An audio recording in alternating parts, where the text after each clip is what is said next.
Well, hello there, and welcome back to another Tosscast podcast. This is actually a 2-year anniversary special for me, and I thought I would invite a few friends on the show for this evening. I have Spatry from Spatry's Cup of Linux. I have Twill this week in Linux, and possibly later on, maybe IG might be able to join us. Of course, IG is in Australia. So I am, of course, Total OS today, or I guess you can call me Toast. And of course, I think you know what goes well with toast is a nice cup of coffee. Hint, hint. Spatry, are you there? You like that one, huh? I'll throw a little Juan Valdez your way. Hope you can catch Thank there, you. right? There you Si, go. senor, yes. Yes, we have Spatry, we have Twill. This is just going to be a little semi-birthday party for me in the channel. I actually had a real birthday last week, a few days ago, March 24th. And for tonight, as I said, we have Spatry and Twill. Just random topics, shooting the breeze, just something, a little birthday party, if you will. I have a couple topics I wanted to talk about. I actually had received a comment on, well, let me just read it to you. It says here, you said on the latest Zoo Crew cast that there's always something with Linux. 5 years ago, I'd agree with you, but looking at Linux distros these days, I think it's more a matter of you not being able to configure your system properly rather than every Linux being faulty and buggy as you claim. I'm not a pro Linux user either, so I know that if you try out quite a few Linux systems, put in some effort, and research a particular problem you have, 9 out of 10 times you can get it fixed. Twill, you want to take that first? In some ways I would agree, in some ways I would disagree. There are definitely some regressions that happen over time. Some things get better, some things get worse. At the end of the day, a large part of the problems that I do see, and I see myself and I see in other people, are hardware related, where the manufacturer or the whatever the provider is did not provide a driver to the Linux kernel developers, or didn't make a binary blob available, or didn't make a particularly good one. In my case, I'm actually using an ATI graphics card, and I've had quite a few little issues getting the proprietary drivers working on it in Ubuntu. Really? However, after just a little bit of work, a little bit of researching, I mean, honestly, 5 minutes, I managed to get it was the dual displays that I was having issues with. Okay. And that was a very quick fix. Just go into the xorg.conf file and add a couple of lines to say the maximum resolution, and poof, it was all better. But I do still think that while Linux has its place on the desktop for the majority of people in terms of everyday usage like internet, email, limited gaming, limited whatever else, it is still in a lot of ways a hobbyist OS, because you do have to have that interest in doing the work on your system. You have to have that desire to keep it running, and in a lot of ways to get it running, because in some cases it does take that little bit of extra effort. I would have to agree. Spatry, what do you say? I'm gonna definitely going along with what Jordan had just mentioned.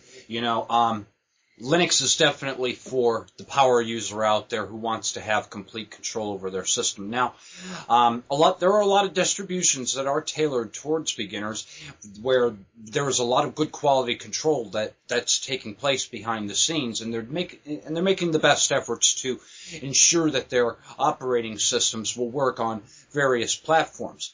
I just looked at a distribution today that really had me fed up. And you guys will see that video up on my channel later tonight. It was just finishing rendering. Okay. I've had all these people request Comies 4. And I tried to install the beta. I could get that installed, but I couldn't get the guest editions working. Now I've got their latest edition. I couldn't even get that thing to install on my virtual machine. And I was like, it was a major headache. And I just, for the first time in one of my videos, I wanted to swear. And I actually cut that clip out, so I see that on my channel. But I mean, I was really aggravated with it, and you could see it in the video. But I was really getting aggravated with putting this together. But Jordan mentioned that it was just a few lines that he had to put in to get his graphics card working. That's exactly the same thing I had to do on my Arch system, and now I'm not even using proprietary drivers. I think the stock Zorg drivers are wonderful for my machine, But the thing is, if you're going to get into an advanced operating system, you're going to really want to put the time into it, and a lot of people aren't willing to put in the time that's required to have a lightweight and fast operating system. More people would much rather shell out the $200, $300 for an operating system and then have a tech support number they can call and hopefully get somebody on the other end of the line that speaks proper English. Yeah. So, I mean, and I've had those issues before. Don't get me started on that one. Spatry, let me curse for you. Kiss my kernels. I guess that's good enough. So, but I did quote you in the video. Stable or stable. There you go. Let's just call it horse stable. But that one's definitely Comis is definitely going into the Hall of Shame. The Hall of Horse Stable. All right, gotcha. This is the way I see this comment, and he has somewhat of a valid, he or she, I'm not sure, and it is a valid point. This is how I see it. If you download a Linux OS that's designed for newbies, such as Zorn, Linux Mint, and even Ubuntu is getting there. Once you download it, update the entire system, with all the codecs and the updates, reboot. You should not have to configure anything. If all you would like to do is just browse the web, play your music, play your movie, you shouldn't have to configure anything. I mean, that's my opinion. Can you imagine if Windows was that way? You paid for something, downloaded, and now you got to spend hours, trying to fine tune it. I don't think so. But to be fair with Linux, a lot of well, maybe not a lot, but quite a few OSs such as, Linux Mint, Ubuntu, and Zorn, they are getting to that stage where you really don't have to spend a lot of hours, if any, configuring. If all you want to do is just hop on the web, play your music, videos, Skype or Facebook or whatever, you should be good to go. And I think they have improved over the years. Any more than that, such like what we do, Skype, video editing, audio, and all that stuff. Linux can work, but you do have to spend the time, like you said, Google is your friend, finding the answers, fixing this, fixing that, fine-tuning this, tweaking that. You really don't have to do that much, at least, if at all, in Windows. That's why I dual boot, because if something doesn't work in Linux, such as the wonderful ATI drivers, I don't mess with it. I just delete it, the entire thing, go to Windows, do what I have to do, and just reinstall it. But that's just me. I have some patience, but I think I mentioned before that at this stage for me, if I refuse to spend hours trying to figure something out, and that goes in Windows too, by the way. I refuse to spend more than 59 minutes. I refuse to spend 60 minutes, which is an hour, trying to fix something if it's broken. I'll just delete the entire thing and start over. Unless it's something that, oh yeah, I remember the answer 6 months ago and it's there somewhere. I don't even give Windows that kind of luxury. If I download something and if it's corrupted or if my virus shield pops up with the warning, that's deleted immediately. I don't quarantine it. I don't try to fix it. It is deleted. But I'll give more time in Linux because it does require a little bit more patience, and that's fine.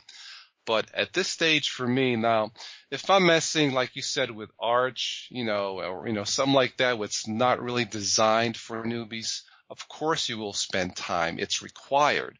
But I don't think it's necessary for Zorn, Linux Mint, and Ubuntu 12.04 is shaping up to be great. As long as you do download all the proper updates and codecs, I think for most people who are not power users, I think you will be just fine. Now, I'd like to point out that it will be 1 year next month since I made a transition over to Linux. And that was the one thing that attracted me, was the fact here I had bought a new compact laptop. Okay, it got infected with viruses, regardless of the antivirus protection. And at the time, I was using Avast, which was supposed to be one of the best free antiviruses out there. It still is, yeah. And but they still managed to get through in the JavaScript and everything. And I figured I'd just, try out Linux Mint. I saw this video from the Ozgui show.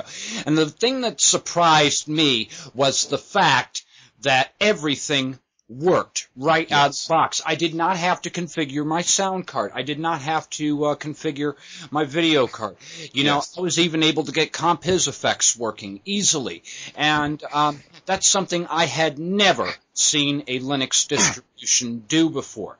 And it's really cool that we're starting to see that these kind of things can happen. But, the problem people may run into is if they built their own machines. Yes. Now we may be seeing some potential bottlenecks, because I did try Ubuntu a couple of years before on a box that I built myself.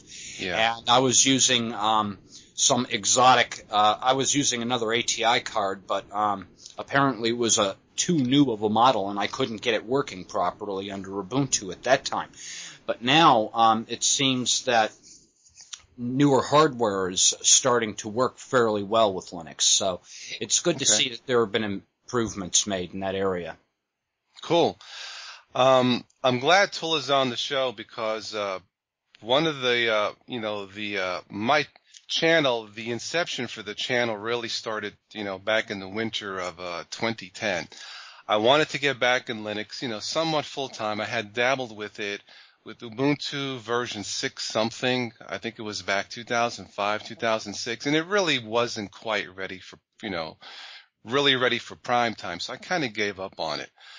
But I was, browsing the web, the blogs, and it seemed like Linux was getting better and better, for newbies and stuff. So I wanted to get back in it somewhat full time. So I was scouring YouTube for some instructional vids, and they really just, it was either too much flash or, too much jazz, or just, something wrong with the microphone or the video quality and so on and so forth. And for me, it was just total BS. And of course, from total BS came total OS today. But I wanted to say this to Twill, because one of the channels, or one of the set of videos that was done right that helped me out, was the Twill channel. You got right to the heart of the matter. Your videos were, you would add some, some graphics in the beginning, which is fine, but that wasn't the core attraction of your videos. It was, your new stuff, how to use Kden Live. I think you and I mentioned it last week, which is still a great, tutorial. But it was videos like that I was looking for, that just really weren't too many out there, at least the ones that I saw back then. And also, there weren't really any quality videos, at least that I saw, that were from a Windows user promoting Linux in a way that was, not condescending, user-friendly, call it as you see it, good or bad, for either operating system, whether it's Linux-based or Windows-based. And that's really how my channel started. So, and then Spatry, you started what, this past October? Actually, I started in September 20th to be exact. Ah, okay, great. So, great. But really, yeah, I wanted to forward this, this last comment to Twill. Thank you for all your videos, because it has helped me out in the past. They're great, and I think they will stand the test of time. So. Well, thank you for that. I mean, it really does mean a lot to hear that coming from someone that I do respect as much as you, and Spatry, of course, as well. I am actually intending to get back into it. I spend a lot of time working on it, but having to get life in order, of course. But yeah, making videos it's a lot of fun for me. It's a lot of time though, so. Well, yes. I mean, you obviously have a family, a wife, and a kid, and of course you're in the process of getting a new house and all that. I've been there, done that. I know exactly what you are going through. Well, if I remember, was it a year or a year and a half, we were messaging each other, and we used, I don't know why this pops into my head, but I think we used a football game as an analogy for life. Do you remember that? Where the life is the football game, but you're the referee. You call the time as you see it, or something like that. Am I nuts, or does that ring a bell? It doesn't. Okay. Not offhand at the moment. Okay. Well, we had some pretty good, PM conversation back then, but yeah, we did. Okay, yeah, but that popped into my mind. But I guess the point of this point is that I completely understand what you're going through, and it's, there are only so many hours in a day.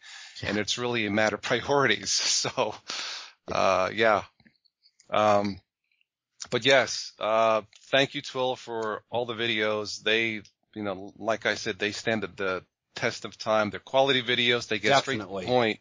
Yeah. Spatry, you're right there. Yeah. I mean, you have blown out a couple of my speaker monitors, which is screaming, but besides that, I'm okay.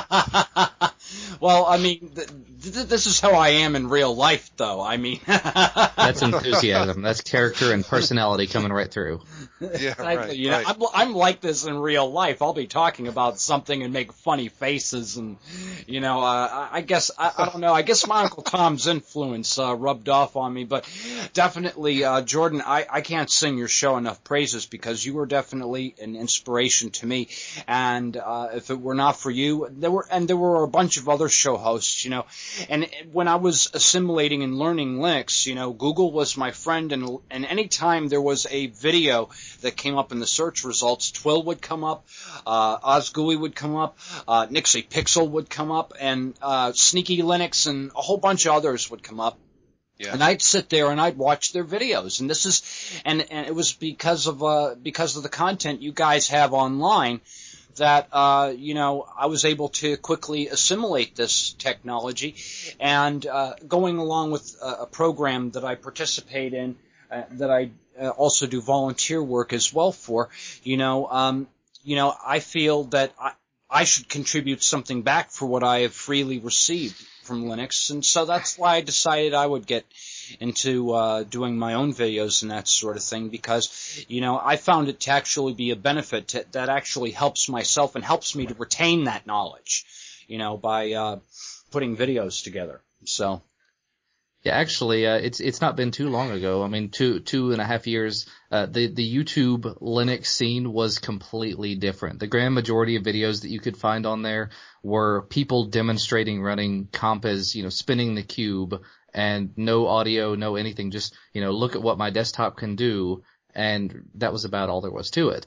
There were only some other channels like Jupiter Broadcasting, who are still doing it to this day, putting out high-quality content and actually doing a live stream at the same time, promoting Linux and putting a face and a voice to the Linux community and really helping to build it. And that's a large part of the reason why I started doing it was, one, I wanted to see some content out there with some actual voiceover to it, explaining what was going on, and not just look how pretty the fire is on my screen. And the other part of it, of course, was Jupiter Broadcasting does really, really great content, but there's not always a person that can sit down and listen for an hour at a time. So I like the idea of doing shorter videos myself, and that's why I started doing like 1, 2, 3 minute videos. Now I do like an 18-minute video that I uploaded today. I caught your last one, Jordan. You said, okay, this will be just a quick 3-4 minute video, but it was 20 minutes. I kind of facepalmed when I was editing that one. It was, it just keeps going. Stop talking. I have to agree with you in that, because when I was doing a search on YouTube for Linux videos, there were all these videos that, all my pretty Compiz effects, no sound, how they even did it or whatnot. And then so finally I decided one day, you know what, I'm going to actually sit down and make a video series on how to do Compiz, and I think I did it in 2 parts, and each of the parts was 45 minutes. I actually went through the full shebang of what Compiz could do, and even then there were a few things I couldn't quite figure out on it, but at least now people know how to do it. If Compez ever gets new life. Yeah. Yeah, you mentioned Nixie Pixel. Back then, she was actually doing good, instructional videos. Of course, now she's on the other, she's with the other company, which is fine. But back then, yeah, she was one that I thought did okay videos, as far as, tutorials and stuff. Sure, yeah. You had mentioned, I think Jupiter Broadcasting. Yeah. I like their show. The guy who does the intro is Brian Lunduk. I love his intro. Today on the Linux Action Show.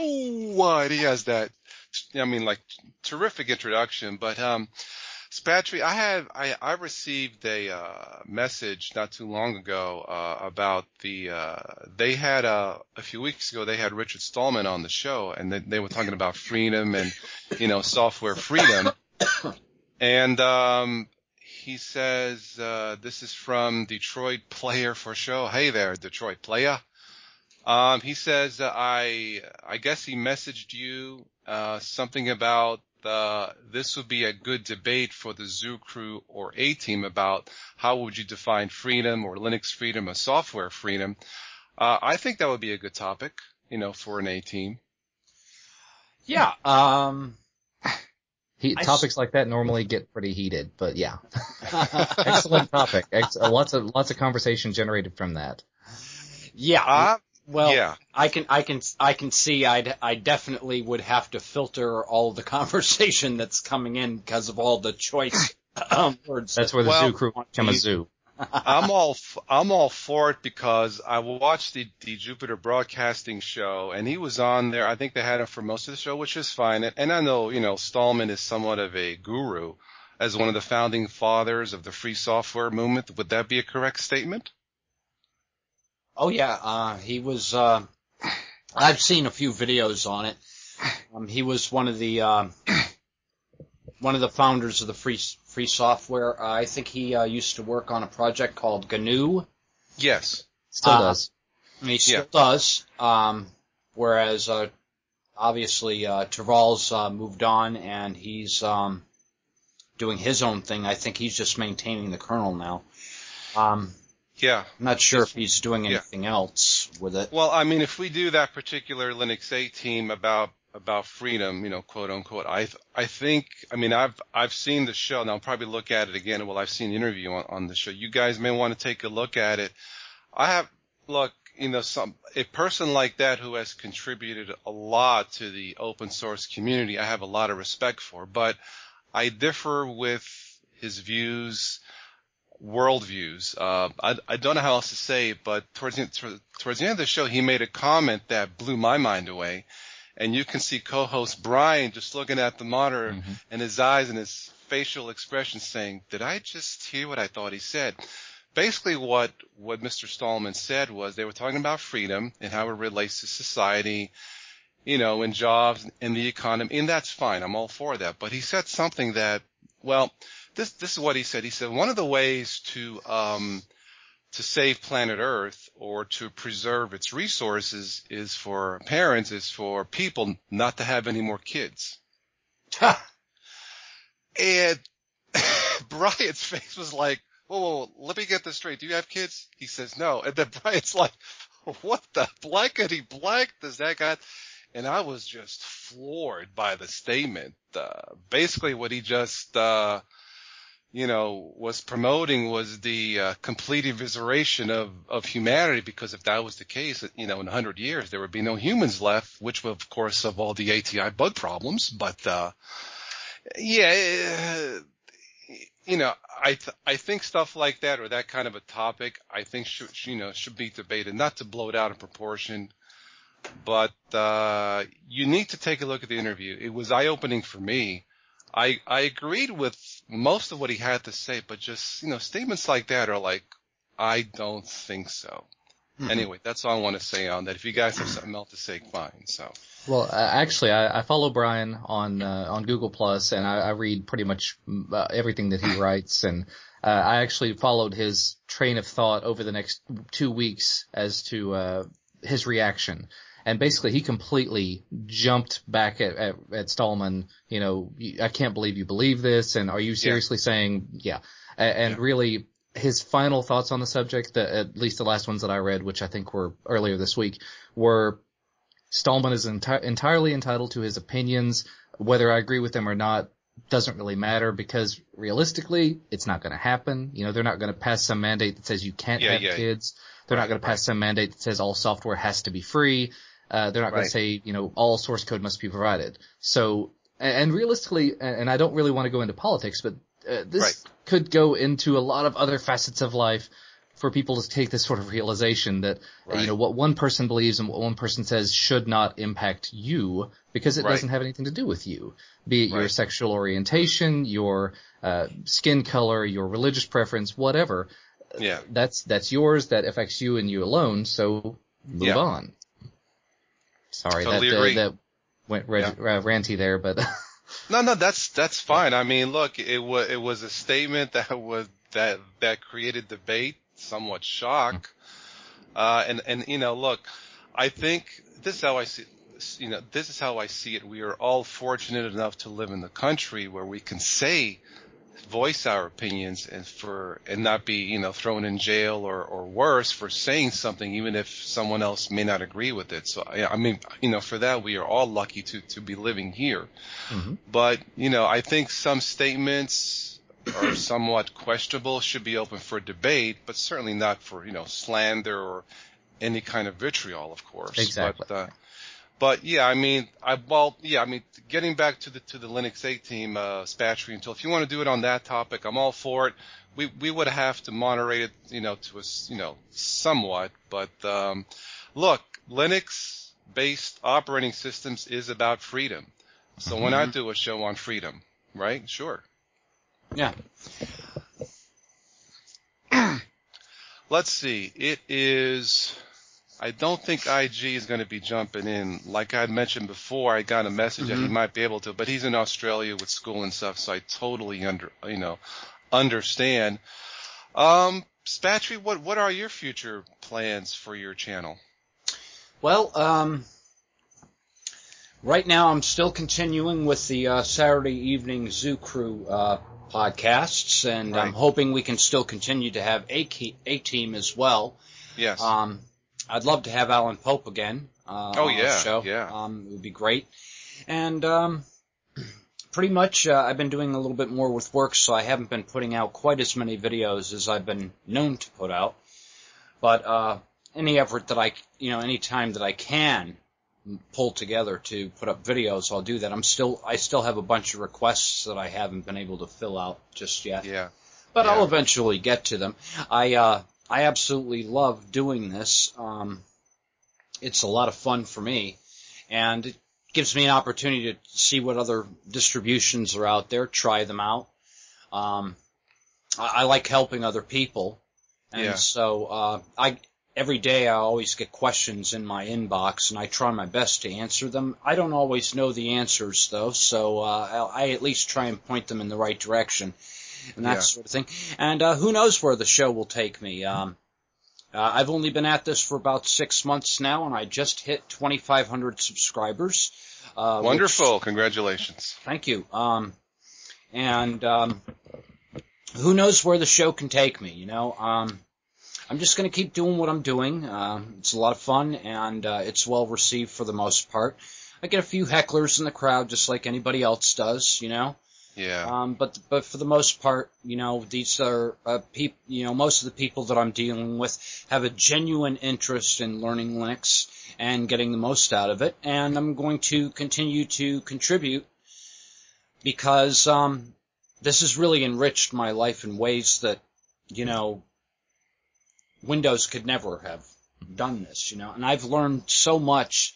Especially since switching to Arch Linux, I've learned more about how Linux works in just the past month or two than I've learned in all of my years of computing altogether. So, and every day I've got my nose buried in the Arch Wiki. I'm always reading up new things, and I do research now before I accept any updates to my system for potential breakage. As a matter of fact, I just got an update to Compiz the day before yesterday, and I couldn't boot into my system. And I had to go on and find out what it was, and they've actually fixed that problem now. But so that's one thing, you know. If you want to run a nice Arch system, you got to read the documentation. You got to read it regularly. You really like Arch, don't you? I love it. If it were to break today, I would be rebuilding. I definitely would set some time aside to rebuild it, because I'll tell you what, I'll probably get a few years out of this laptop that I bought, and not have to worry about buying another piece of hardware, because I've just never seen an operating system perform this quickly on this computer, and I can't sing it enough praises. How many hours realistically have you spent from start to finish building your Arch system the way that you want it? Well, it took me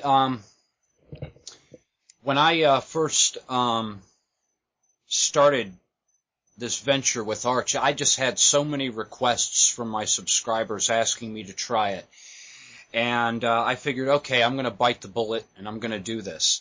And each attempt, I was able to get it installed and running, but because I did not sit down and read the documentation to the letter and follow it step by step, I ended up having to start all the way over again.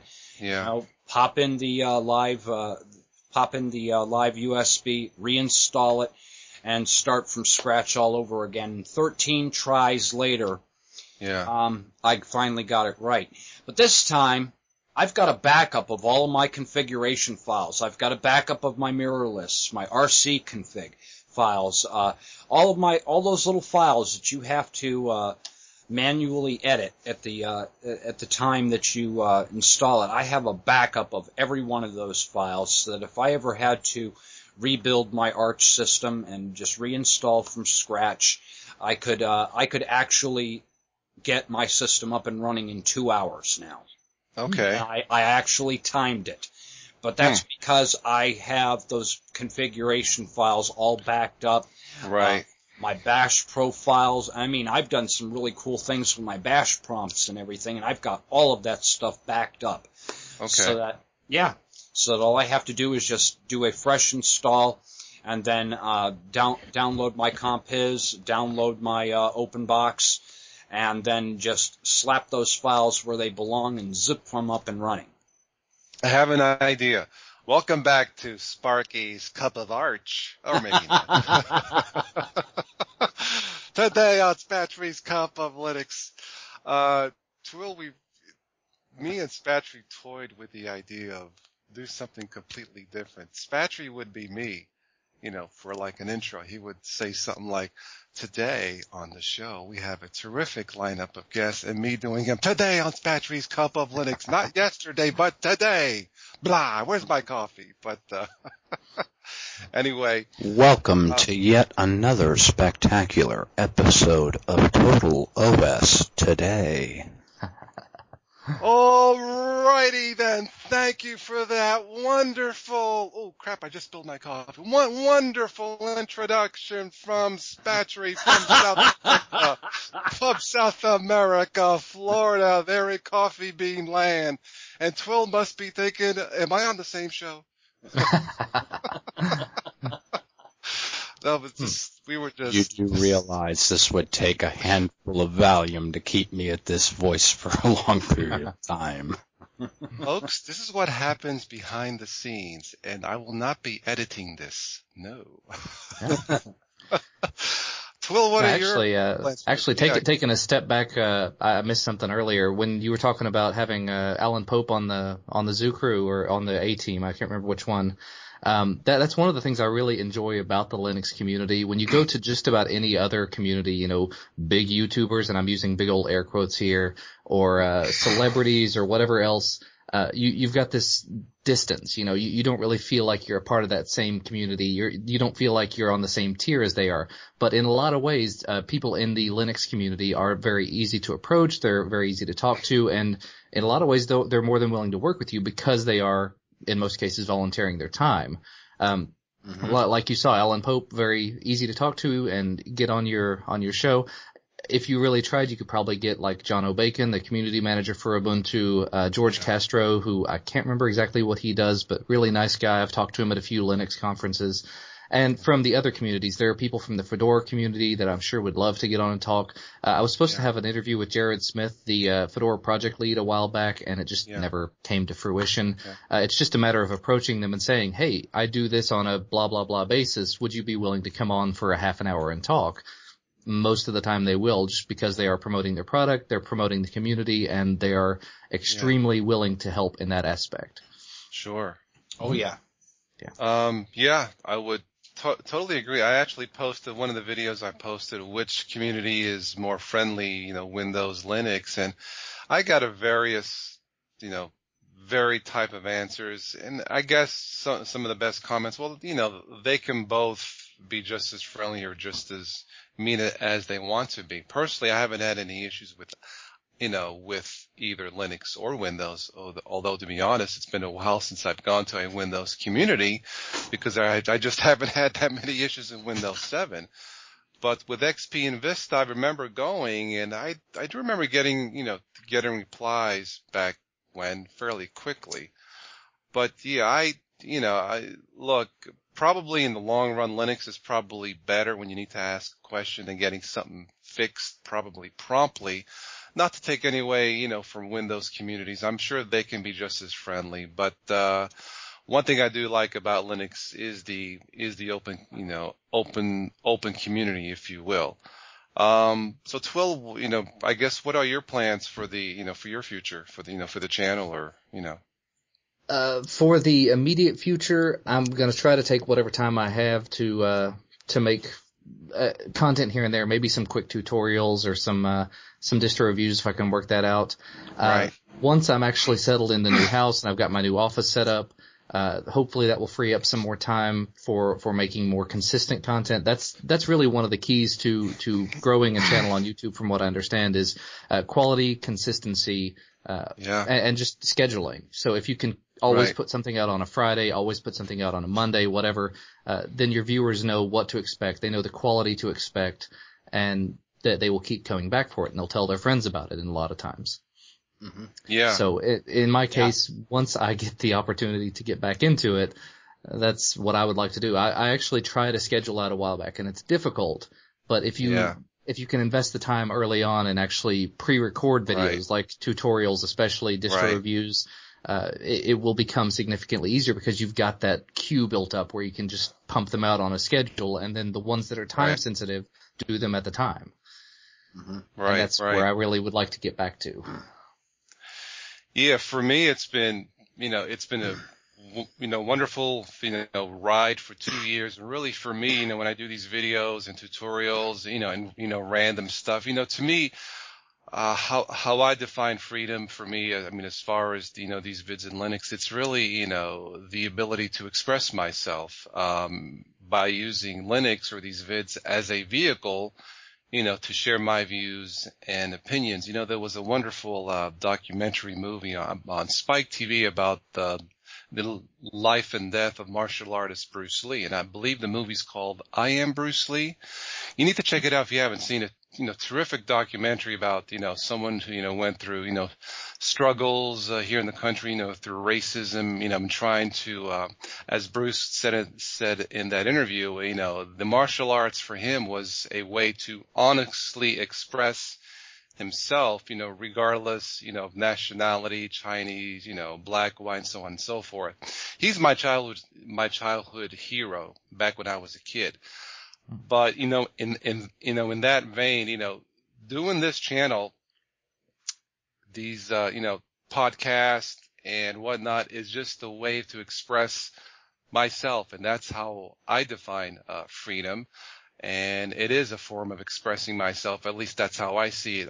Without getting too, Confucius and philosophical here, but that's how I define freedom. And that's why it's so much, enjoyable and, fun for me. And if we ever do, a Linux 8 team on freedom, that's going to be my definition of freedom as far as that goes. But, it has been 2 years, thoroughly enjoyable, fun. I've learned a lot.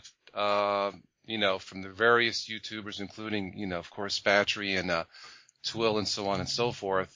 Hopefully next time we will do a Linux 18 and get more guests on the show and get as many on as possible. I did mention last week it's going to be virtually impossible to get everybody on at the same time from different time zones. I just don't see it happening. Quid's PM, he wants to get on, but I believe his next weekend off is towards the end of April. So, but that being said, that's all I have to say for my 2-year anniversary. Do you guys have any closing comments? Well, I'd like to say if you want to try something like what we've been doing with the Zoo Crew, we've been getting much better sound quality over the Mumble sound servers, and Voltan from the Linux distro community, the founder of it, has actually given me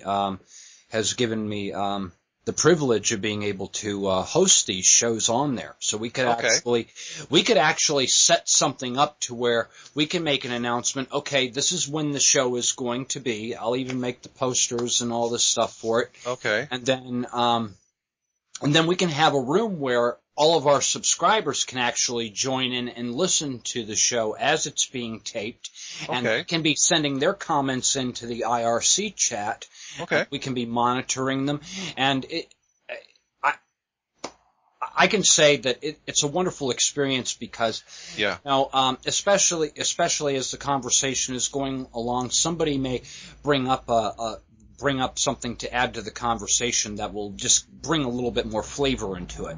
Right. And that can be brought up and that sort of thing. And it's a great way for our subscribers to interact as well. And I would highly recommend that we consider using that medium. And I've actually gotten really good at cleaning up the audio for the most part on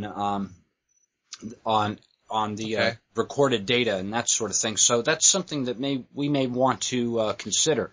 And what I'll go ahead and do is I'll simulcast this discussion, and I will have all of that information in the show notes. Yeah, that's wonderful. Mm-hmm. You know what, guy? I just love this family of Linux users. Like you guys are my extended family. And you guys are the freaking best. Let me tell you, coming from New York, you guys are awesome, like family. Hey, what? So, As long as I don't end up with a horse head in my bed, I'm all good. No. Look, Jordan, No! No, that's Spatry, you okay? Calm down, boy. Calm down. No, Jordan, that's in the horse stable. No. I already called Sicily. I talked to Guido Montanzano. That's been taken care of. Don't worry about it. On that high note or low note, depending on your point of view, I want to thank my friends, my guests for my 2-year birthday here on the Tostoday channel. Here's to 2 more years. Here. Congratulations, indeed. Thank you. It's been fun. You guys are awesome. Keep it up. Let's do this again, and definitely more videos in the future coming your way from Twill, Spatry, the Linux 18, the stable, the horse stable, but not the horse is dead. Keep that to yourself, please. Okay.